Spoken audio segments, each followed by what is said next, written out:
নমস্কার দর্শক বন্ধুরা, মোটিভেশনাল শ্রীমন্ত চ্যানেলে আপনাদের জানাই সুস্বাগতম।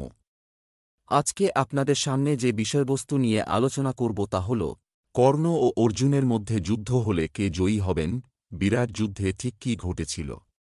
অর্জুন কি সত্যি একা কৌরবদের পরাজিত করেছিলেন? হ্যাঁ, অর্জুন একভাবে বিরাট যুদ্ধে একাই দ্রোণ, কৃপাচার্য, ভীষ্ম, কর্ণ, দুর্যোধন, দুঃশাসন সমগ্র কৌরব বাহিনীকে পরাস্ত করেছিলেন।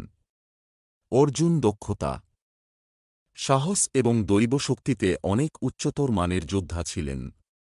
মনে করা হয় শুধুমাত্র অর্থাৎ ব্রহ্মা, বিষ্ণু এবং ভগবান শিবই তাকে পরাজিত করতে সক্ষম ছিলেন।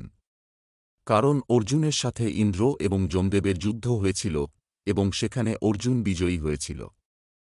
সে যুদ্ধে কর্ণ দুইবার যুদ্ধ থেকে পলায়ন করেছিলেন, আর একবার অজ্ঞান হয়ে গিয়েছিলেন।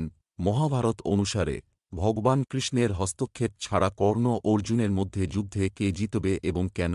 কর্ণের বিরুদ্ধে অর্জুনের প্রায় ৯৫% যুদ্ধই জয়ের সুযোগ রয়েছে। কর্ণ বিভিন্ন সময়ে দ্রুপদ, ভীম, গন্ধর্ব চিত্রসেন, সাত্যকী, যুধিষ্ঠির, অভিমন্যু, ঘটোৎকচ প্রভৃতি যোদ্ধার নিকট পরাজিত হয়েছিলেন। কর্ণ কিন্তু তার ক্যারিয়ারে একবারও অর্জুনকে পরাস্ত করতে সক্ষম হননি। অর্জুন বহুবার প্রত্যক্ষ ও পরোক্ষভাবে ভগবান শ্রীকৃষ্ণ গাণ্ডীব ধনুকের সাহায্য ছাড়াই কর্ণকে পরাজিত করেছিলেন। পরোক্ষভাবে গুরুদক্ষিণা যুদ্ধ, যেখানে কর্ণ দ্রুপদের নিকট পরাজিত হয়েছিলেন এবং অর্জুনের নিকট দ্রুপদ বন্দী হয়েছিলেন। দ্রৌপদী স্বয়ম্বর, অর্জুন ধনুক তুলতে সক্ষম হলেও কর্ণ গুণ পড়াতে ব্যর্থ, যেখানে কর্ণ চিত্রসেনের নিকট পরাজিত ও পলায়ন করেছিলেন। অর্জুন তারপর চিত্রসেনকে পরাজিত ও বন্দী করেন। প্রত্যক্ষভাবে দ্রৌপদী স্বয়ম্বরে অর্জুনের নিকট কর্ণের পরাজয়, বিরাট যুদ্ধে অর্জুনের নিকট কর্ণের ৩ বার পরাজয় এবং যুদ্ধক্ষেত্র থেকে পলায়ন।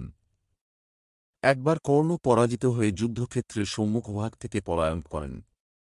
দ্বিতীয়বার অর্জুন কর্ণের বুক ৩টি বাণ দ্বারা বিদ্ধ করেন এবং তিনি আবার পলায়ন করেন।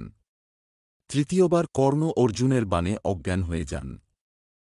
মহাভারতের কুরুক্ষেত্র যুদ্ধের ১৭তম দিনে চূড়ান্ত যুদ্ধের আগে অর্জুন কমপক্ষে ৫ বার কর্ণকে পরাজিত করেছিলেন।